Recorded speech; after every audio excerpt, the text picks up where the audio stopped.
Dr. Jared Greenville, Executive Director of ABARES. Great to have you back with us on the Flow Network. Thanks very much for having me back on. And it is always good when there's good news to be shared. You've got some amazing figures that are out. We're looking at records in terms of the value of agricultural production in Australia. That's right. So a lot of good news in that number. So we're forecasting a record for the sector to reach $78.4 billion this year. That's up from a record that was last year of 15%. So it's really quite a big shift. We're also seeing record levels of exports at the same time, forecast to hit $61.2 billion. And again, that's rebounding quite a bit up from last year, up 27%. Yeah, that is good news. Now, we did have some feedback from our friends in the Riverina region that the last ABARES report on cropping, I think that came out in the last week, that maybe hadn't factored in the impacts of rainfall and flooding. To what extent do your figures factor in those impacts in New South Wales especially and Queensland? Yeah, we've tried to take our best estimate at some of those impacts. Obviously, things will still develop a little bit further as the season finishes out and whether there's more rainfall events or significant rainfall events. So we have tried to factor in what we've found out about, crop losses, particularly on floodplains. The other factor that we've put into these estimates is the downgrading in quality, particularly for wheat going from milling to stock feed. And so we've discounted some of the values that we would otherwise have potentially seen out of New South Wales. So they're embodied in the overall forecast. So in that sense, you still can get, some higher numbers in terms of overall harvest quantities, but it's not worth as much as what it used to be. Well, I suppose there's some sort of buffer in the international market in terms of what's available overseas, and also the Australian dollar seems to be playing a positive role this time around. Yes, that's really the other big factor, the other side of the ledger. So we talk about quantity and how much we're going to produce, but then there's price. And what we're seeing really is that prices for Australia's basket of goods, so not only for the crops but also for livestock, are at really high levels. And we haven't seen prices this good for 30 years. And for those familiar with agriculture will know that prices in real terms, once you adjust for inflation, have been falling kind of consistently for the real long history. And that's really because productivity keeps on driving higher amounts of production for the same number of inputs. But we're starting to see a bit of turnaround in that. And so we've got record canola prices at the moment, really high wheat prices. They're up 23% on what we're forecasting for an average price across the year. Barley prices are up.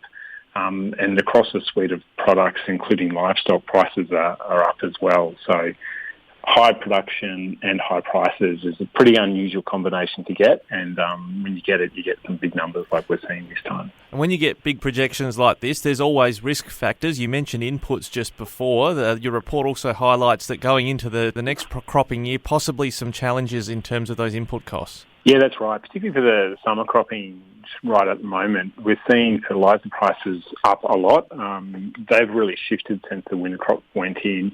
We've not only got that, but we've also got some freight disruptions on the boil. And there's also higher fuel costs. And so we're expecting that, farm cash income, or effectively the amount of return out of this big number that we're getting in terms of gross value of production to be a record level and to still go up. But that's going to get squeezed by some of these higher input costs as the years play out. And just to give a bit of a flavour of what we're seeing, the price of urea imported into Australia is about 74% higher than it was in September last year. Well, in September this year compared to what it was last year. So that's quite a bit of a jump in terms of where it's going. Yes, we've been picking up about this opportunity at Lee Creek that they'll be able to produce urea locally, but that'll come on stream in a couple of years' time, because I think Incitec Pivot moving out of Brisbane, does that mean there's none being produced in Australia anymore? Yeah, we're extremely reliant on imported fertiliser across the board. We do have some small amount of domestic manufacturing, but it's a very small share of the market and not big enough at this stage to really influence those prices that producers actually have to pay. And just lastly, on those commodity figures, were there some major movers on a state-by-state basis in terms of the big production lifts, say, in Western Australia, or is it pretty much across the board? No, there are some differences across the states. And so in terms of the production side of things, particularly for cropping, it's WA that's really a big mover, and it's set to hit its record crop level. And this winter crop's forecast to be 21.2 million tonnes, and that's a record for the state. We've still got really good numbers, but not as good as what we had last year.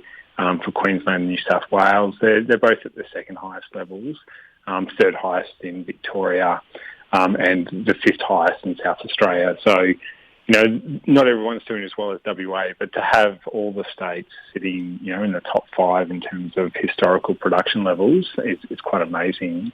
And I think really that's the embodiment of all the productivity improvements that have been going on across the longer term as farmers have adapted their production systems to deal with a more adverse and more variable climate.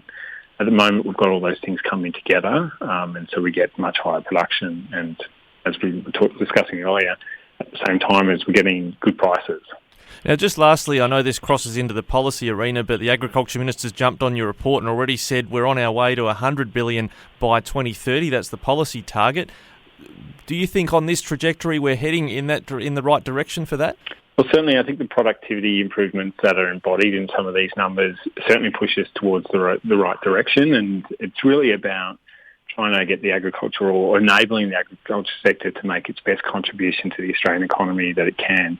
And so we're seeing that, at the moment it's really doing that when seasonal conditions are in our favour. We know that seasonal conditions aren't always going to be this good, but the things that you do to get to $100 billion, so, like trying to improve profitability, trying to improve productivity, ensuring that you've got international markets that you can send your products to, all enable the sector to really make a strong contribution irrespective of those seasonal conditions. So I think, we're pushing in the right direction, definitely. Dr. Jared Greenfield from ABARES, thanks so much for that. Thanks for the good news. Keep up the good work. Excellent. Thanks very much for having me on.